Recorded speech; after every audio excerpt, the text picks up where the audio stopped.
لبیک اللہم لبیک حج کا رکن اعظم وقوف عرفہ آج ادا کیا جائے گا۔ پہلے مرحلے میں حجاج کرام قافلوں کی صورت میں مکہ مکرمہ سے منا پہنچے، جہاں انہوں نے نماز ظہر، عصر، مغرب اور عشاء ادا کی۔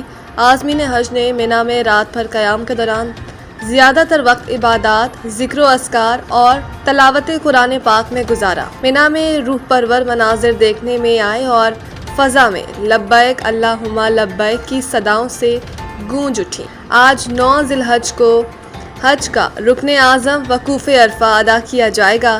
عازمین میدان عرفات میں جمع ہوں گے، جہاں مسجد نمرہ سے دیا جانے والا خطبہ حج سنیں گے اور ظہر و عصر کی نمازیں قصر ملا کر ایک ساتھ ادا کریں گے۔ میدان عرفات میں غروب آفتاب تک اللہ کے حضور توبہ استغفار اور دعاؤں کا سلسلہ جاری رہے گا۔ غروب آفتاب کے فوراً بعد عازمین حج عرفات سے مزدلفہ کے لیے روانہ ہوں گے۔ عازمین حج رات کھلے آسمان تلے مزدلفہ میں گزاریں گے، جہاں مغرب اور عشاء کی نمازیں ملا کر ایک ساتھ ادا کی جائیں گی اور جمعرات شیطانوں کو مارنے کے لیے کنکریاں چنی جائیں گی۔ 10 ذی الحج کی صبح عازمین حج مزدلفہ سے دوبارہ منا پہنچیں گے، جہاں بڑے شیطان کو کنکریاں ماری جائیں گی، جس کے بعد قربانی کر کے بال کٹوائے جائیں گے اور احرام کھول دیا جائے گا۔ بعد ازاں حجاج کرام مکہ مکرمہ جا کر طواف زیارت کریں گے اور واپس منا لوٹ آئیں گے۔